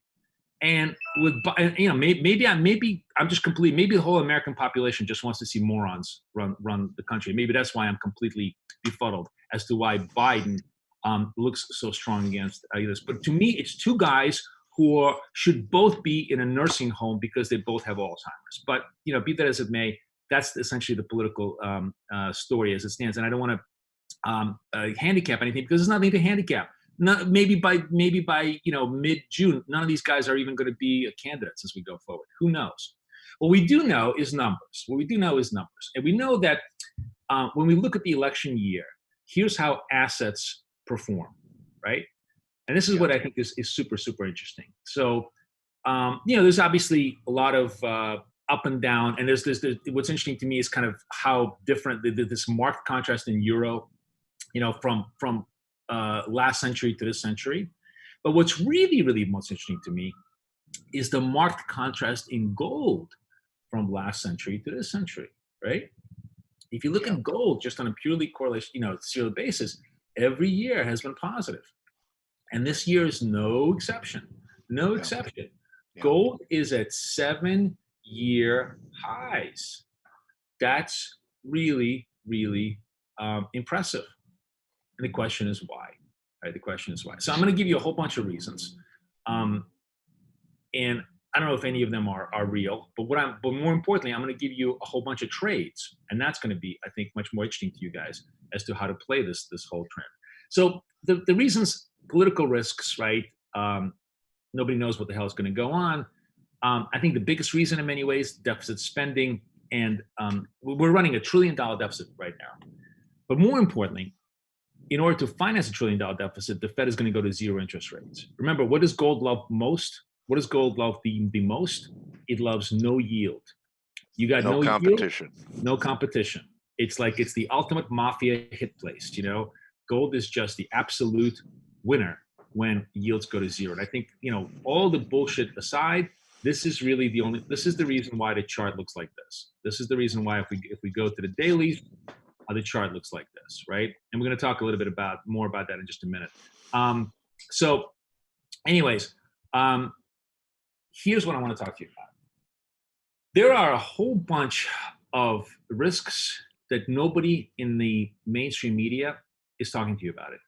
Partly because they're so arcane and so complex that nobody understands them. It took me all of Christmas vacation, about 25 different macro podcasts, a whole bunch of reading to understand the Fed funds problem. Yeah, to understand the repo problem. Okay. I call it the grim reaper of repo. But there's a couple of other more accessible problems that nobody's really talking about that I think everybody needs to understand. One is that job growth is not nearly as good as you guys think it is. And two, that Iran could be a much bigger threat than anybody understands at this point. So let's talk first about the more complex thing, which is repo, right? Repo is the repurchase market. It's basically the pawn shop of the financial world. Every day, $1.5 trillion of financial assets are pawned by all the big financial players in order to get money. Why do they need money? Well, because they have to have money, sort of to kind of disabuse you of your innocent notion of how finance works. You take your hard-earned cash, you drop it into the bank, and you think, oh, the bank's going to keep part of that cash on hold so that when I want to, have a demand for that cash, they'll give it back to me. Ha. The bank takes lent out 10 times. Huh? The bank takes all your money. If it could take twice your money, it would. And sometimes it does that in a sense. It'll take all your money and instantaneously puts it in, tries to speculate with it. Investments, loans, anything. It tries to, for the bank, a penny saved is a penny killed. They need to make all that money work, right? Now, why do they need money on the books? Because the government makes them do it. Because all across the world, the governments realize, holy shit, if the banks just take all the money and we have even a tiniest problem, the whole world is going to come crashing down. So we got to have the banks at least keep some money on reserves, called bank reserves, right? So there are rules. And every day, it's like kids who are, who go into detention, right? They're like grudgingly, God damn it, I gotta get money. And how do they get money? They go to the repo market. They basically loan out all of their speculative investments, say, give me money so it looks like I have money on the books. And that's basically the repo market in a very, very New York street way explanation of what's going on, right? Now, why did this thing get crazy in September? The official story is complete bullshit. But the official tax pressures. Right. Yeah. The official story is, companies needed to pay their taxes, so they had a big draw on money. There was a lot of salary and bonus payments, and on top of everything else, the government rules got really, really strict. So people couldn't lend as much into the market because government, the strict rules, right? So if you buy that, I have the Brooklyn Bridge. I'll be happy to sell you. But what people really think is good. First of all, one thing that's definitely going on is the following. This is something that's I think is going to blow your listeners' minds. We have a $1 trillion deficit, right? $1 trillion deficit. Anybody care to guess in the chat room how much of that $1 trillion has to be financed every 60 to 90 days? Like I bet most everybody thinks here, that, oh, we got a $1 trillion deficit. The federal government have a 10-year bond that they issue against it. So they have 10 years to pay back that money, or they have 5 years, or they maybe even have 30 years to pay back that money. How much of that money do you think the government has to roll over every 60 to 90 days? Any guesses in that chat room, Dale? How about you, Richard? You guys, I know a lot of you guys follow this stuff. Anyone taking a guess here? 10% from Sandrine. Higher. Higher. You're cold. All. Well, come all on. Of it. If it was off, 90%. 90%. 90%. 35. No, it's not 35, my friends. It is 60%. 2/3 of that $1 trillion has to be rolled every 30 to 90 days. Okay? Imagine if you were a company and you had a $1 trillion loan that you got to roll every 90 days. You got to go to the market and just say, hey, give me more money. Give me more money. Give me more money. You think it's the equivalent of driving a Porsche 250 miles an hour down the Autobahn and hoping against all hope that there isn't going to be any pebble on the road. That is literally what's going on. So where does that money get financed? It gets financed in repo. Who buys all that crappy U.S. debt? It's the primary dealers. What do you think they get the money to pay for all that stuff? In the repo market. They got to get money to buy those bonds, and they borrow the money in the repo market every night. So the game basically is, we got to borrow more money so we can finance the borrowing of the U.S. government, right? So that's a big thing, and that's absolutely a factor that's affecting the repo, right? But the real paranoid theory, the really, really dangerous theory that people are putting forth, is that there is a rogue actor in the repo market. The repo market works like this. It's a private market between counterparties. So I'm JP Morgan Chase, and let's say I'm the Bank of Kansas, and I say I got $1 billion worth of I don't know, 5-year paper. I need you to finance it for me overnight at 2%. And JP Morgan says, oh, you're the Bank of Kansas? You know what? For you, 10%, my friend, 10%, 20%. Now, so the question is, why did in the repo market, generally the rates are the exact same as the Fed fund. So it's like about 2%, a little bit higher. Maybe Fed fund is 175, repo maybe go to 2, right? So why did in September this thing blow up to go to like 10%, 11%, 15%? Because it's a credit issue. Because somebody doesn't trust the guy on the other side who they don't think they're good for the money. They don't think they're good for the collateral. That is the paranoid idea that is driving everything. So what happened as a result of this? Well, the Fed basically said, hey, my friends, don't worry. We're here, and we're going to offer everybody as much money as you want at the 2% rate. It doesn't matter if you're the Bank of Kansas, it doesn't matter if you're Joey's Pizzeria and you're laundering money. Doesn't matter what your credit is. We're going to give you all the 2% rates, all the money you want in order to do the repo, right? They've never done this before. So holy cow, like nobody like is talking about this. But when NASDAQ at 91.58, it looks like, oh, we just opened up. We finally came back down, huh? NASDAQ at 91.58 futures is the absolute reason for why is happening. $500 billion of Fed-free money just got put into the equity market as a result of this, because the Fed basically said, "Hey, we're gonna just pay everybody's debts, no matter how good they are, how bad they are, on a continuous basis." So you tell me how long that can go on before people kind of figure out what's happening. It's been going on for quite a long time because everybody trusts that the Fed is good for it. Everybody trusts that the U.S. is good for it. Everybody trusts that we're going to work our way out of it and that our money is good. But all of it is contingent on one thing and one thing only: faith. So, well, they say that confidence is okay until people discovers the con. exactly, and that's the problem. So, what can trigger the con? What can make people say, hey, you know what? Maybe this isn't as beautiful as I think it is. Well, one thing that I think is interesting is that, as I was saying to you, macro ain't beautiful. This is jobs, right? Yeah, we're making jobs, but look at this. This is the jobs in the last year. That is hardly a torrid pace of growth, right? It's not just 1 month. It's not just 2 months. It's pretty ugly. It's not that pretty, right? Even retail sales yesterday. So the retail sales came out. They were finally halfway decent, but the month prior was revised downward. And so if the month prior is revised downward, the market just kind of said, oh, you know what? This number that we got today is probably a lie. It's probably going to be much lower than before. And we saw Target blow up. We saw Five Below blow up. We saw lots and lots of retailers completely miss their numbers. So to me, this all goes back to the idea that we have lots of jobs, lots of rich stocks, but very little income. And that is the single biggest problem. Because if you want the economy to function, you actually have to have income. And nobody is making money except the people who have assets. And those people are the people who need income the least, because they are useless to the greater society. If you already have 25 Mercedes in your garage, you're not going to buy any more.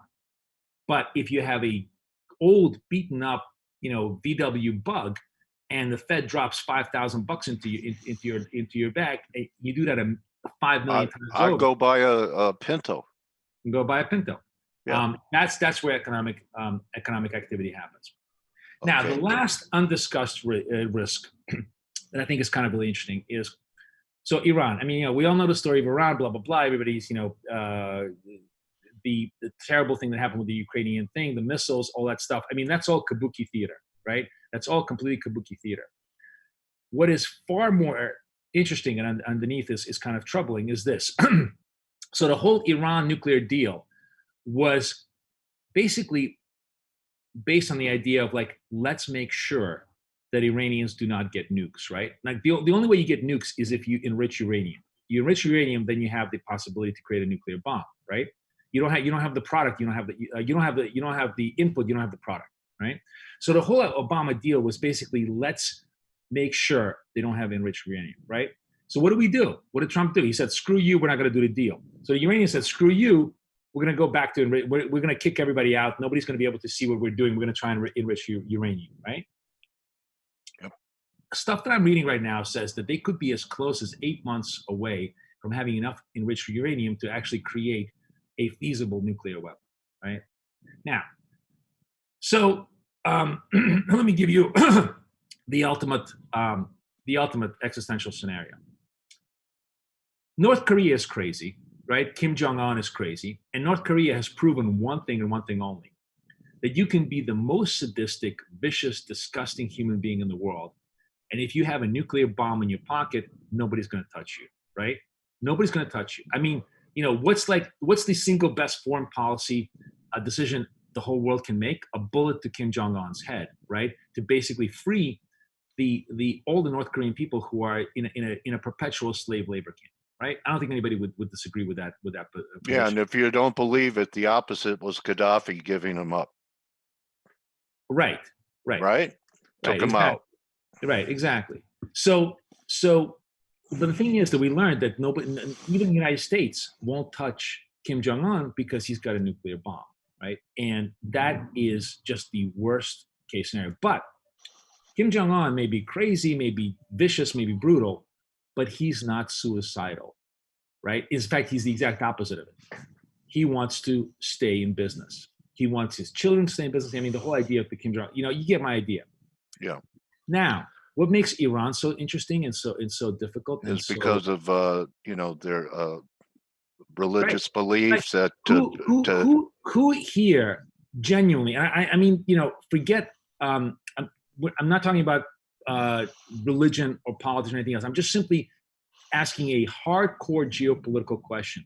Who here has any doubt that if there was some kind of a serious threat against Iran, or if Iran perceived as a serious threat, they would have zero hesitation at detonating a nuclear weapon anywhere and everywhere they go, right?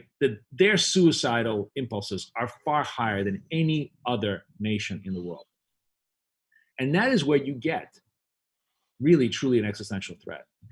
So you need to watch the story of uranium enrichment. Iran gets a nuclear bomb, there literally is no solution. No solution. They will then go across the world, do as many terror as they want, and they will hold the world hostage because their response will be, you touch us, we will launch a nuclear weapon. Okay? Who doubts that they will say this? Nobody, because we know it's true. So anyways, those are kind of the unforeseen risks in the market. I don't want to go through all the currencies because you guys can see that on the PDF. I will say I do want to go through pound because that's a trade for us this year. So I kind of wanted to talk to you about this. So Brexit is done. It's no longer a conversation. But I think what people completely miss, the whole idea was, we finally, let's just get Brexit done. And then once Brexit is done, we'll go back to being normal. UK will actually come back and revive itself. And it will somehow, it may be a little bit injured, but dented, but not broken, right? Well, I think for the first time, people are going to start to realize just how broken the whole story is going to be. Because if you look at the reality of Brexit, what is Brexit? In real terms, it's friction. And anytime you have friction in an economic system, you have higher costs. You got to now have a border. You got to have travel permits. You got to have market friction. All of those things are going to create more and more and more and more problems. But if you want to talk about existential risks, the true existential risk, and you already see, retail sales sucked. Even through Black Friday, they sucked. Brexit was done and they still sucked. GDP sucks. UK is going to be the first of the OECD to go into a recession this year. Mark my words. They're going to leave the world. But that's not all. The true existential threat to UK is clearing, financial clearing moves to the continent. If you think about UK economy, it's basically a one-trick pony. UK is the financial center of the world. It sits between Asia and North America. It's where everybody trades. All the FX dealers in the world are in UK. All the money flows through there. It's a very sophisticated, very, very advanced center. In fact, I don't think it's an exaggeration to say that there is no other economy in England. I mean, name me another product that besides financial products, when you think about England. Are you going to buy an English car? Are you going to buy an English pair of shoes? Are you going to buy, I don't know, an English computer, which doesn't even exist, right? Who makes Bentleys? Bentley, whatever. Rolls. So you're going to buy a Bentley and a Rolls, but I'm talking about real products for real people. Okay. There's this line of British motorcycles, but I forget what they're called. They're kind of really, really cool. I sort of really like them. I forgot what they're called. But anyways, my point being, I'm being facetious. You're too old to be on a motorcycle, Boris. I'm not going to allow you to do that. I am. It's my middle. It's a one mistake business. So it's my middle age. Midlife crisis. Midlife crisis, right? All right. But be that as it may, here's what happens: if the Europeans and the Brits don't agree, let me put it this way. If the Brits don't agree to European way of doing business and finance, in other words, they say, here's our rule, here's the ESMA rules of how we're going to settle and clear all these financial. And the whole point of Brexit was we don't want to listen to Europe, right? Well, if they don't agree to doing business the European way, which means that they're going to be completely and totally subject to all European laws, then the Europeans are going to pull all of clearing to the continent. It's going to, and everybody's going to just simply leave for Belfast and for Dublin and for Netherlands and for maybe even Paris and maybe even Frankfurt. I don't think it's going to come to that because the financial sector in Britain, which was incredibly anti-Brexit and totally understands that this is their lifeline, are going to do anything and everything to acquiesce to European rules. The bigger question is, will the politicians in UK go along? That's going to be the big question, because maybe they want to create autonomy, and that's going to be the absolute death knell. So to me, pound is a sell for a million fundamental reasons this whole year, and that is one of the trades. What kind of magnitude? Parity? Well, no. I mean, we actually, and I think now is the time, since we're kind of running out of time, now is the time to kind of talk about what are the trades of the year and where I see those trades going, right? Yeah. So I have a couple of ideas. They are certainly non-conventional. Oh, look at this. Finally, NASDAQ is coming in. Oh, look at that. Okay. My spreads are working. So this is my big macro trade, but this is a micro trade that we did this morning as well. What is this? This is the NASDAQ against the Dow, right? Yeah. So a mean reversion? Okay, I'm sorry, my friends. This just does not happen in real life. Okay, this is the same companies, except this black line is the blue line with FANG. Okay, with FANG attached. I mean, it's just bullshit. You right now. I guess it's a great rule of thumb that I always like to use is whenever a sector gets to be 20% of the U.S. capitalization, it's the perfect time to short the living crap out of it. So in 1999, and Dale and I are both old enough to have lived it, internet became 20% of the U.S. economy, okay? In 2007, 2008, finance became 20% of the U.S. economy, right? Yeah. Guess what is, it's close enough, it's 17%. FANG. Guess what is almost 20% of the U.S. economy? Apple. FANG. Yeah. 17% of all capitalization. Okay.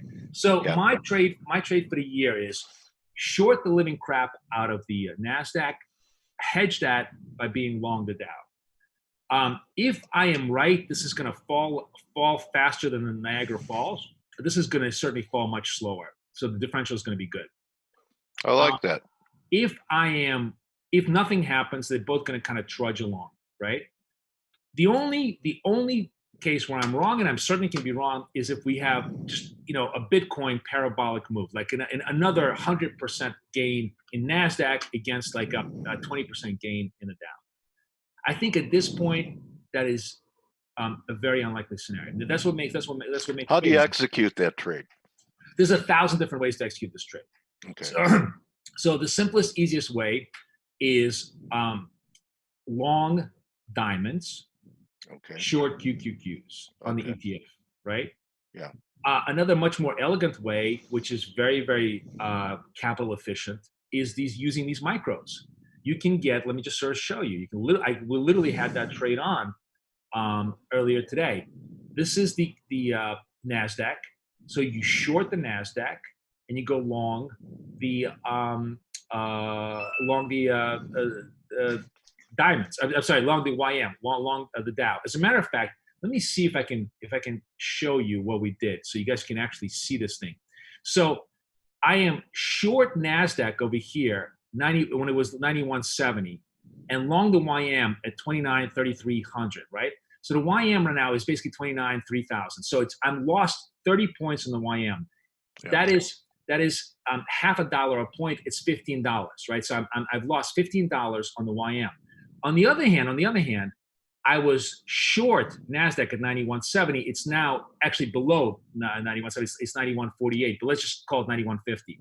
So I made 20 NASDAQ points. Each NASDAQ point is worth $2. So I made $40 here, lost $15 here. I am up $25 on this spread, and I'm actually going to close out the spread, guys. Close the NQ YM spread for plus 25. Okay. Now, so that's, you know, what I'm doing right now is I'm doing this on a day-to-day basis, but I think it's actually a very, very interesting thematic trade into next year. Okay. Okay. And here's all the supporting evidence. You got fear, you got greed almost at 95. It's actually at 95% now. You have volatility at single digits. You know, you have all those things, right? So here are a couple of ideas. The simple one, as I said to you, short NQ, long diamonds. That's a simple trade, right? A more complicated trade that is really a lottery ticket. This is just literally a lottery ticket, but it's an interesting way of playing lottery. There's something called the SQQQ. This is the triple levered NASDAQ on the Qs. So what happens is if the NASDAQ drops by 1%, this thing rises by 3%, right? There is some decay though, isn't there, Boris, on these? Yeah. If they move 100%. So do not trade the underlying. Do not trade the underlying. The only thing that I would say is what I think is interesting is to buy at the money calls. Every month, you just buy at the money calls on the S&P. Basically, the idea is if we have a collapse in the NASDAQ, the calls are going to go 10 to 20 times their value. So you spend 0.5%, you spend 6% of your equity, 0.5% a month, and try to hit the lottery 1 out of 12 months this year. If this thing goes 20 times your money, you've more than paid for for all your lottery tickets. That's a lottery ticket trade, but it's an interesting one that I think is interesting, right? Yep. And then if you just want to bet on volatility, which volatility at 10 is obviously very, very low, just buy. I don't know which way it's going to go, but you buy to straddle. You just buy calls, buy puts at the money on the VXX. Volatility is going to explode. Again, same kind of a thing. Just got to wait it out and let it play out. Okay. My second favorite trade, and actually this is my favorite trade of the year, is long gold. And I have a couple of really interesting ways of doing it. So, sorry, go ahead. You have a question? Oh, I was just going to ask you on number 2, why are you more bearish than more bullish than miners than the bullion? Oh, well, I'm getting to that. All right, I'm jumping. First, let's get to the simple one.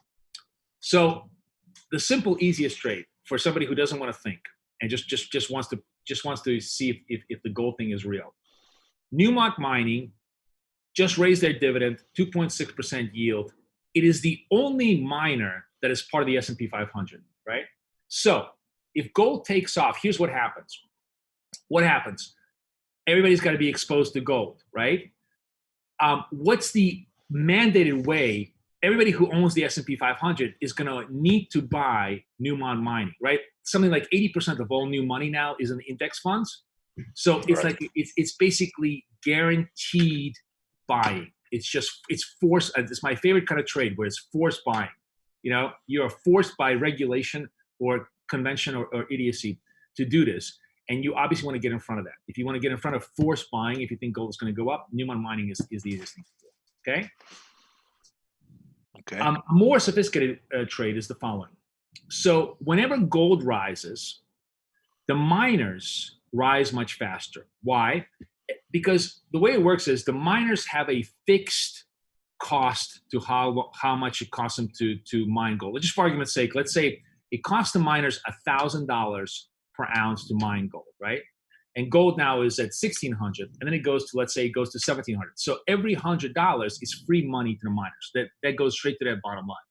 Miners trade on their price earnings ratios. So their earnings explode. When gold goes up, earnings explode because it's all marginal profit, right?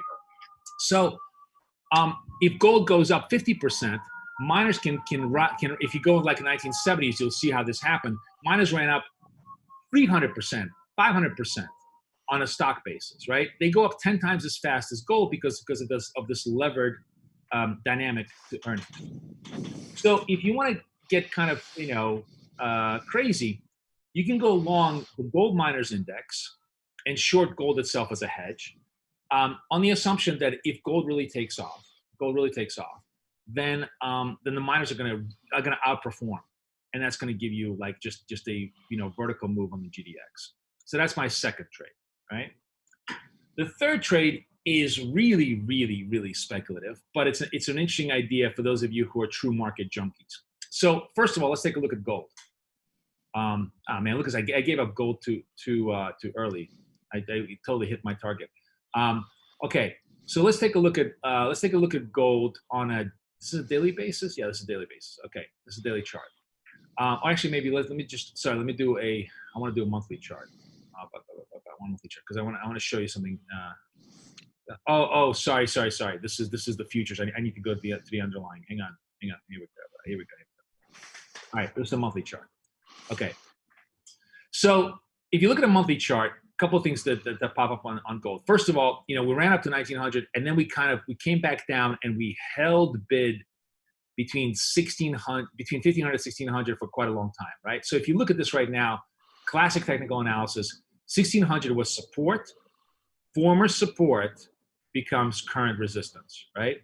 Mhm. So this trade is contingent on one variable and one variable only. Do not do this trade. Don't even think about doing this trade. Don't even conceive about doing this trade until and unless we close through the 1600 on a monthly basis. I need a monthly candle above 1600 in order to initiate this trade.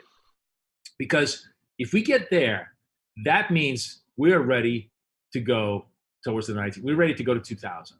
That's going to be the setup. That means we're finally ready to blow to the upside. Now, once we get into that mode, right? It could take a year, it could take half months. Who the hell knows how long it's going to take? It could take, maybe a day. Who knows? The point being is we don't know how long it's going to take. But once we kind of establish ourselves up here, it's going to put ourselves into that positive mode.